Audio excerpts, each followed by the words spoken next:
Hi y'all, and welcome back to the beauty related side of my channel.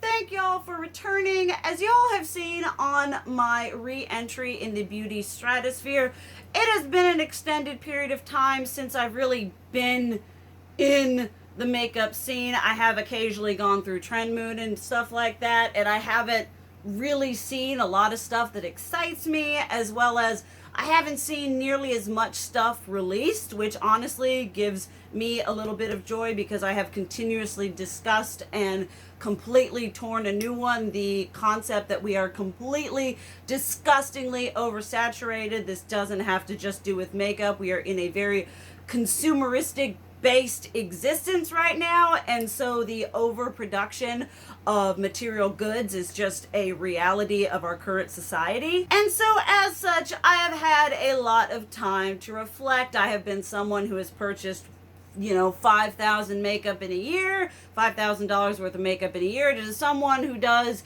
a very intense low buy. And as such, I've had time to think back and reflect and think about those products and those purchases that were honestly really freaking dumb. I have done products I regret buying. This is not so much that, because products I regret buying are things like that after you buy it, you're like, I shouldn't have done that, or it was poor quality, or sort of things like that. Whereas these are products that I kind of should have aborted mission before I bought them. I should have known better before I bought them. I should have been able to look at it objectively and think, you know what? You know how you do your makeup. You know what products you use on a day-to-day basis. What is possessing you to have the need to buy these? I know exactly what was possessing me. It was my lack of impulse control. It was my shopping addiction. It was peer pressure from society that I need to constantly be consuming to be a happy individual. A lot of layers going into my dumb decisions here, but some of them stood out. This isn't, like I said, a products of regret decision. This is just like I look at it and I'm like, you know, Soraya, sometimes you're kind of stupid, especially when it comes to a lot of the shit I buy, because again, no impulse control. I see it and I'm like, I don't need it. I shouldn't buy it. But you know what?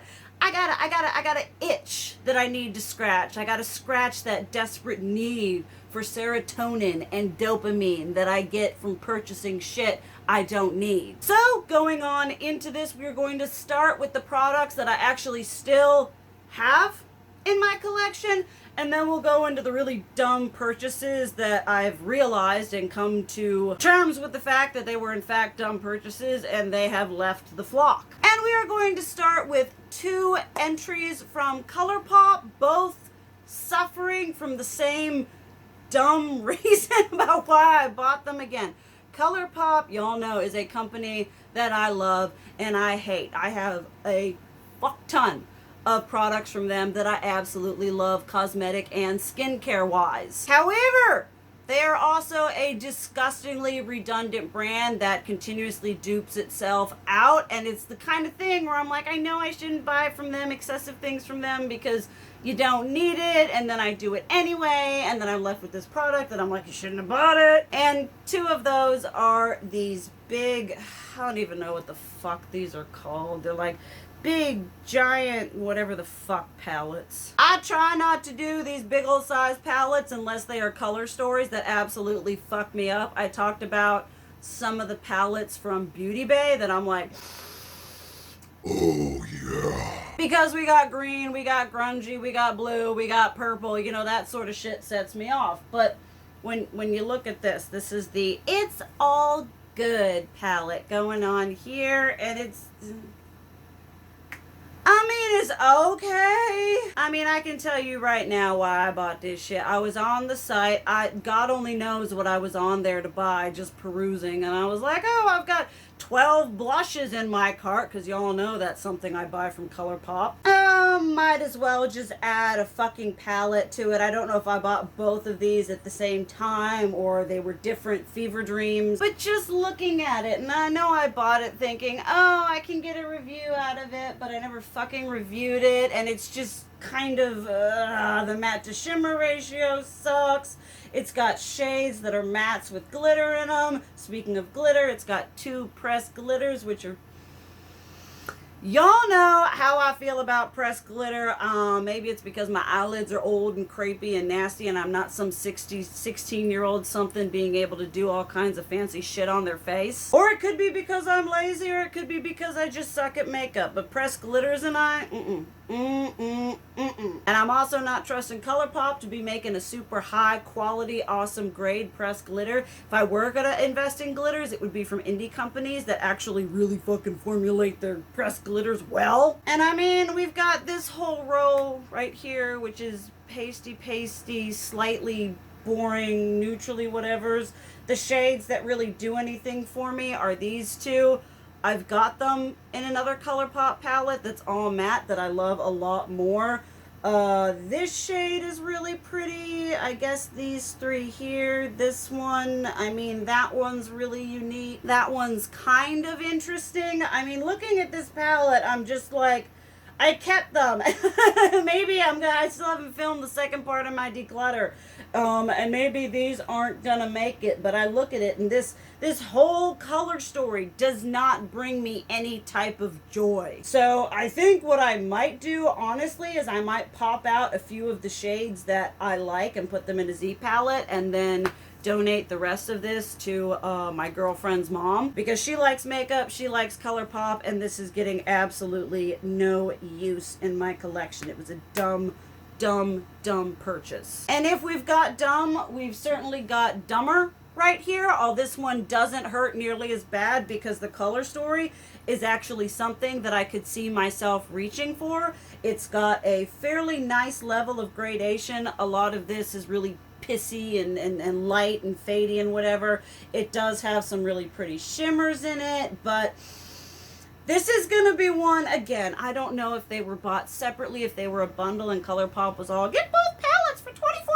And I was like, fuck me up. I'm not entirely sure what happened. It was probably a moment of lost consciousness where I just added to cart and then clicked check out. What I really should have done, the palette that I really wanted from them in this size, was the Stone Cold Fox one, which I still would like to get on my hands on because it's like a cool tone lover's paradise. And this one has some of it. I have ordered and will be reviewing the Manny MUA Lunar Beauty Nude Prism, which has a majority of these kind of shades in a smaller color story. So I'm gonna get that, and more than likely, if the quality is good and everything, which I have absolutely, excuse me, burp squad, I have absolutely every faith in Lunar Beauty that the quality is gonna be good. And so probably what's gonna happen is I'm gonna take that one and be like, well, I don't need two of these color stories, especially considering the fact that I typically reach for something when I'm going grungy.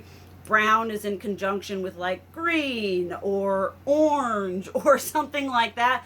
I don't just reach for neutrals on an everyday basis. It's just not a color story that fucks me up. And quite honestly, I have neutrals like this in the majority of the monochromatic palettes that I have. I have the Going Coconuts one, I have the Brown Sugar one, I have another one that's more neutrally, and these were just, I wanted to be a part of the hype. I wanted to have these big old giant humongous ColourPop palettes with color stories and matte to shimmer ratios that make absolutely no sense for how I like to do my makeup. Definitely a uninformed, dumb purchase. The two next purchases I did were from Kat Von D when Kat Von D was still Kat Von D. I know nothing about that company anymore. I know they've released some products since then, and I've just been kind of like, I'm good. I think the last thing I bought from them that actually did anything for me was those blushes, those like matte blushes, and I'm pretty sure those were released before she left the company. They're all really good and products that I still recommend, but I don't know. This was during my really, like probably the peak of my makeup shopping addiction, where I was just buying anything and everything that I fancied and caught my eye. And one thing that I was interested in is this glitter gel for face and body in Tesoro Gold. I can say with absolute confidence that since purchasing this, I have not used it once. I have swatched it. It looks like this nice gold shimmy shiny something or the other. It still feels all kind of nice, and if you like gold, I will tell you this shit is very gold. It's very pretty, it's very shiny, it's got glitter in it. I bought this, I know exactly what went through my head. I was like, well, Soraya, you need a glitter gel for face and body for those editorial looks you tell yourself you're going to do, but you in fact absolutely never do. But I tell myself I'm going to do, and if I am, I need a product like this, which is fancy and funky and innovative and has absolutely no other use in my collection. It just sits there in my nice editorial drawer of my makeup collection. That's where I keep my Makeup Forever flash color cases, any of my paints that I use for Halloween, and it just fucking sits there because it's a pot of gold that I just don't, I mean, it's fucking pretty. It's fucking pretty. I mean, I could see this was during that phase where they were like, ooh, we're releasing these products that we're testing out and we want you to test them out for us, but we're going to make you buy them so you can test them out. It was a really weird era for KVD, and this product was just kind of a blip on the radar of shit they were releasing. I really need to figure some kind of way to use this shit, because like I said, it's really pretty. It's well formulated for whatever the fuck it is. It's glitter, but it's glitter that stays. It doesn't have any fallout. I probably thought, ooh, I could tap this over an iridescent highlighter to give it a little more depth, and I'm like, that shit is not made for my skin tone. It's gonna look like a gold fucking streak all up on my face, but I told myself, I need this, I'm gonna die if I do not have the KVD gel glitter gold fucking whatever pot. So it's not a bad product. It's just one of those things where looking back, I'm like, what were you thinking? And I know I wasn't thinking, which is why I ended up buying it. Again, another product that I need to pull into a makeup rotation, and this may need to be in like a use it or lose it, because if I'm not using it, I really don't want to hold on to products that are just like, well, I'm gonna keep you for that one look that I haven't done in the entire time that I've owned you, but as soon as I get rid of you, I'm gonna end up doing that look and wanting something like this that I'm not gonna have anymore. That is what we like to call a hoarding tendency. It's pretty, I wanna use it. Looking back, it's just Soraya, you don't use this shit. Even if it was an eyeliner, I don't use eyeliners like this. I got those ones from the Melt Cosmetics Beetlejuice collection. Absolutely didn't use them. Then sort of in that same vein, I don't know if these were like a, ooh, test this shit out for us. For, you know, we're charging, you know, you have to pay to test it out. I'm pretty sure they were on sale, which are these. What even the fuck are these? I absolutely cannot read that. We have electric blue, wild orange, and bubblegum. And these are some kind of, they're a pencil something, I don't know. It's just probably a multi-purpose stick that I was like, ooh, again, all the editorial shit that I could do with this that I haven't done. I haven't touched these once. I don't think I've even swatched them. The blue one is untouched. The orange one is untouched. I was probably like, I can use these on my lips.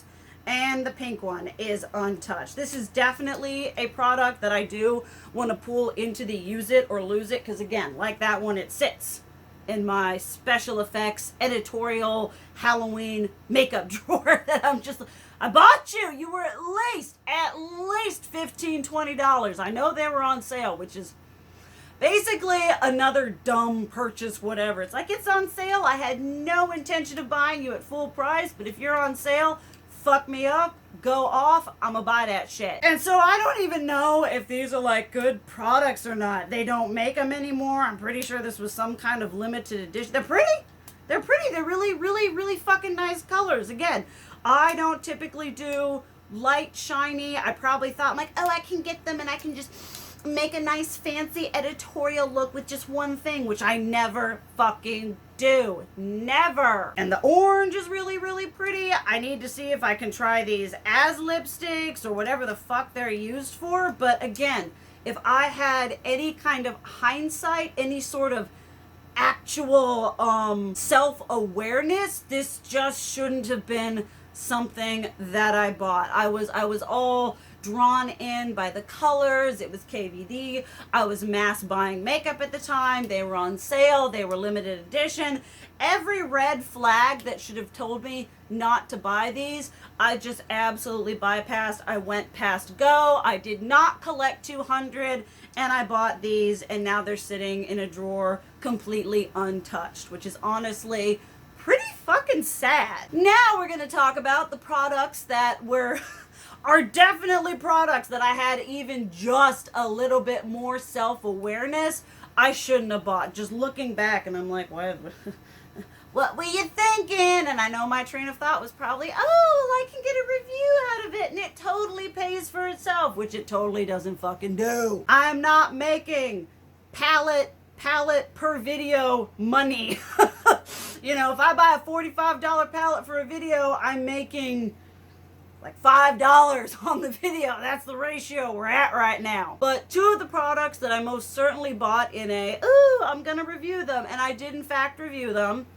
And the first one we should mention, they are both from Morphe. Surprise, surprise. I have reached the point and the level of self-awareness that I just don't buy from them anymore. That's just shit I don't fuck with. But the one was the Morphe X James Charles palette, which in my defense, was a color story that I completely fucked with. Morphe came out with this, look, it's a fucking rainbow. And I was like, yeah, all right, rainbow. I also love the fact, looking back, that they were like, this is the end-all, be-all artist editorial Jean-Paul Gaultier Dior Yves Saint Laurent runway palette. James was like, this palette makes julienne fries and everything. And I'm pretty sure I anti-hauled the palette, which should tell you everything you need to know.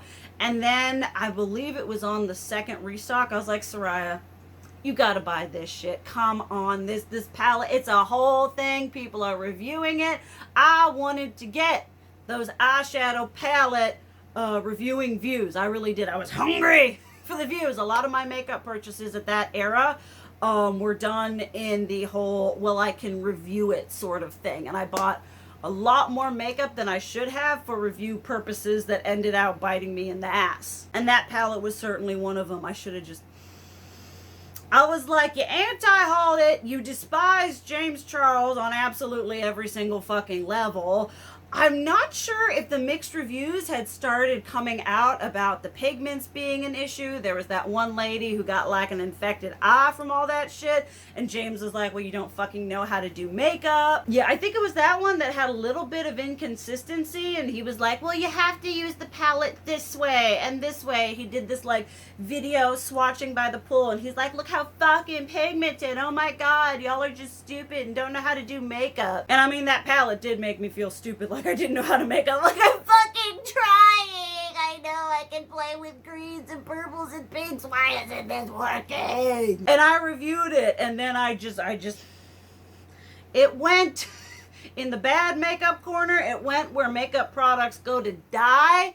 It was a waste of like $40. I mean, if I had even had a slight shred of more self-awareness and I had just stuck to my gut, why the fuck are you buying a Morphe palette in collaboration with James Charles? The only Morphe purchase that I stand by as being good was the Morphe X Jaclyn Hill the first time around palette. But with this palette, I look at it and I'm like, that was really you were just trying to have an excuse. I was just looking for excuses to buy more makeup, and this was, I mean, I did get a fair amount of views on that review, partly because I tore that palette a new one and completely shit on it because I hated it. And let's be honest, I feel like we all know as a viewer and as a content creator, negative videos tend to get more views than positive ones. And so at the time, I was probably more inclined to do a negative review, but it was not a good experience. It was like a waste of $39, $40, and then I had to pay for shipping and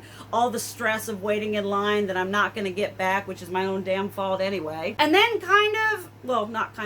that same vein, again, Morphe, and this one I actually got a little bit of flack for purchasing and reviewing, which I completely understand why people were upset by that. Not entirely sure if I anti-hauled this, but this was the Morphe Jeffree Star palette, which I probably bought simply because it was a Jeffree Star palette, although there were some areas in that color story that I really liked. What really set me off about that palette is a lot of the color story elements were things that I had in palettes that he had made.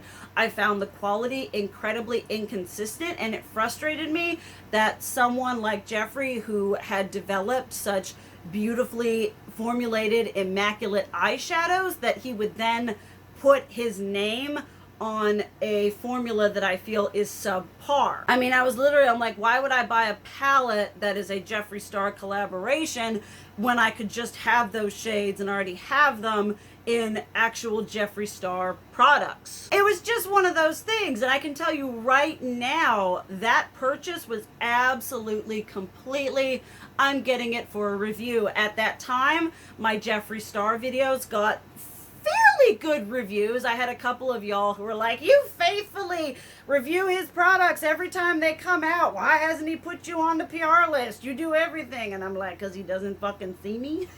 I don't have 100,000 subscribers. But looking back, it had that awful chunky press.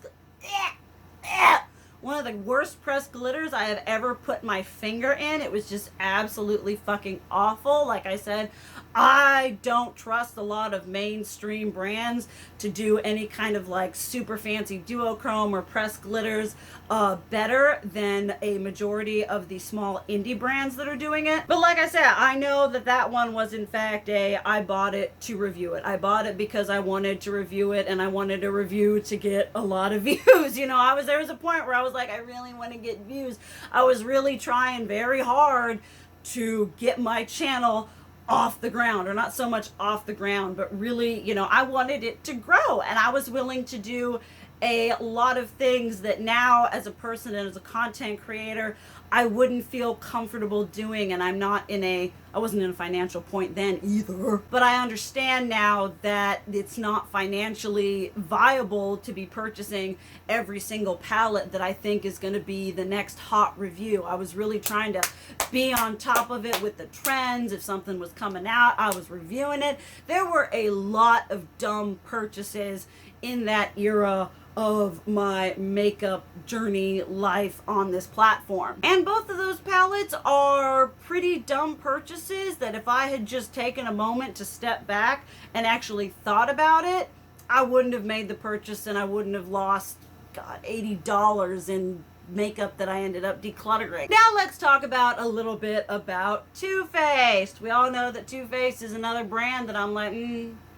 I'm good. I'm gonna walk away. You all have seen I did a haul. I repurchased the Sweet Peach palette. At some point I will be using that palette on camera, talking about it, see if I love it the same as when I loved it when it first came out, because that palette was my shit for years. But the palette that we're going to be talking about is that white chocolate palette. I mean, this is a palette that should speak for itself. Looking at this shit, I would love to know down below in the content, and no shame, no whatever, if you fucking love this palette, that is fan-tucking-fastic. You keep doing you, boo-boo. But did anyone, when this palette was released, look at this color story and think, oh, Too Faced, oh, fuck me up. That is the color story of the year. Because I certainly didn't, and I ended up buying that shit anyway. I remember very vividly on Snapchat, I was like, y'all want a review of the white chocolate bar palette? And then I put it in the trash. It was so bad. I mean, if I had any, my brain must have just been, buy all the makeup, you need all the chocolate bars, regardless of how fucking awful they look. I mean, this shit is sad. It is so pitiful. The eyeshadow, like Too Faced eyeshadow quality is hit and miss for me. It didn't even have a possibility of having a miss. The whole thing fucking sucked. And if I remember, I will leave related reviews down below for you to take a nice trip down memory lane of my channel. But I mean, even for makeup that I like doing on myself, I mean, it had that like light, pissy little purple. It had the one green. It had a really shitty formulated black. It was just, that palette was a hot fucking mess. And I paid $49 for it anyway. And I held on to it for the longest time thinking, well, it's a family. It's a chocolate bar. I've decluttered all my chocolate bar palettes. We just reached a point where I was like, I cannot fuck with you anymore. I have matured in my makeup eyeshadow formulation taste, and you just don't do it for me no more. And again, just like a little bit of hindsight, a little bit of insight, a little bit of just a little bit of less dumbness. Because looking at it, I'm just, no. You should, What were you on when you made the decision that this came out? Again, it was for a review.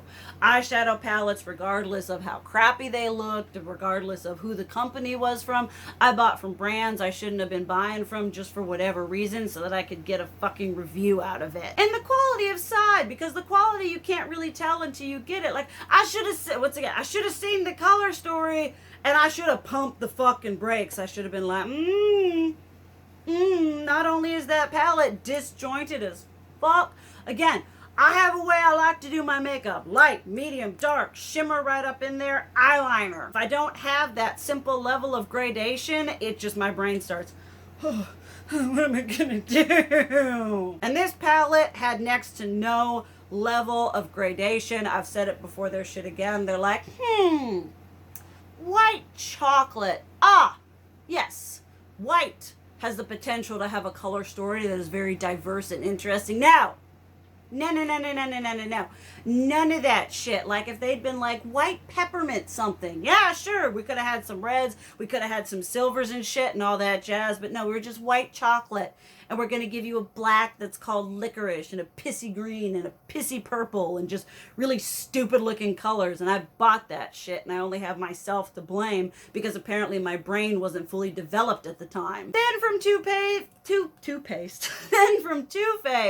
two products that, again, I raise my hands. I accept the fact that it is my fault, my own damn fault.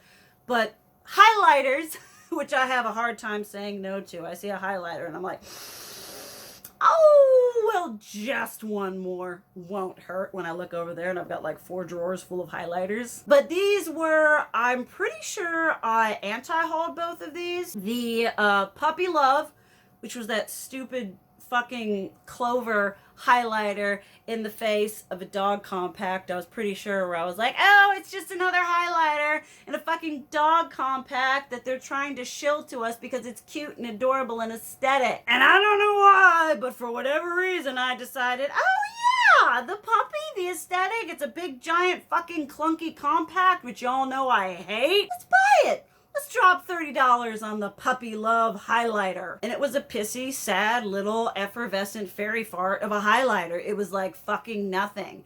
And I battled with myself for like at least a year because I'm like, you hate it. It's not a good formula. It's a pain in the ass to store. It was over in like a reject bin of all my highlighters that were too big to actually fit in my drawers. It was a nightmare. But I bought it, and so I brought that nightmare on myself. I just got swept up in the highlighter. And then with that one too is the highlighter that was from that Pretty Mess collection, I believe. It was the How Many Fucks. And this one at least, I remember I was in Sephora with my friend Jessica, and we were just puttering around, just doing whatever. And I swatched it, and I was like, fuck me up. This shit is beautiful. And it was. And it was really pretty. But it was a highlighter that I didn't reach for. And again, it was a highlighter that was fucking huge. And I know packaging shouldn't be a deciding or whatever factor, but with the way my brain works, I like things to fit ever just so in my drawers. If I've got an anomaly in there, that's the only one thing, I get real agitated. But for whatever reason, I became possessed by the need for highlighter, to buy these 2 highlighters from Too Faced while I was in a active decline from purchasing them on a whole. I was honestly probably just itching to buy some shit when I had that, because I was just, oh, look, it's a highlighter you've anti-hauled, because it's a dumb fucking gimmick, but you're gonna buy it anyway. Oh, it's a highlighter that you anti-hauled because you're not a fan of the, excuse me, burp squad, because you're not a fan of the collection. It doesn't really do anything, but God forbid we swatch it and look amazing and wonderful. I tried to depot them both, and that ended very, very poorly. I should have just decluttered them, but God willing, I tried to depot them, and that didn't end well, and I just decided to wash my hands of them, accept responsibility for the dumb mistake that I had made, and move on to better highlighters. And that is actually all of the products I have to talk about today. Let me know what you think about these products. Like I said, if this shit is something that you absolutely love and it is your end-all be-all, that's amazing. I am honestly so happy for you that this works for you. It's just not my thing. A little bit of hindsight, a little bit of retrospective, and I could have saved $300 on this, which isn't a small amount of money. I would also love to hear a product that was like a dumb mistake that you made. It can be a product you can regret buying. It can be a product that, looking back, you were like, yeah, that wasn't the brightest decision. I should have been able to tell myself, no more. You don't need it. You shouldn't have done it. It is not a good purchase for you personally. Because I feel like we all have a tendency to make those mistakes. And I feel like this is a safe place to share. No judgment. We all make mistakes. We're all ensnared by the consumeristic need to purchase. Or maybe that's just me because I don't have a hypothalamus. That's a joke. That's just something that I like to say because I in fact have no impulse control. It's a part of the bipolar. If you would like to see another video of this, definitely let me know down below. I could probably rack my brain and come up with a lot more dumb products. I tried not to have too much overlap between like products I regret buying, like say the Kat Von D fetish collection, because buying it I was like, fuck me up. Oh my god, color story, aesthetic, everything. I wanted that shit to be amazing and it was fucking terrible. Although a part of me does kind of regret decluttering the blush palette because I was just like, it was so aesthetic. I don't even know who I gave those to, but I just couldn't. I could not contaminate my eyeshadow collection with that kind of travesty of a formulation. It was fucking bad. But thank you guys so much for watching. I love you. And as always, keep it real. Mwah!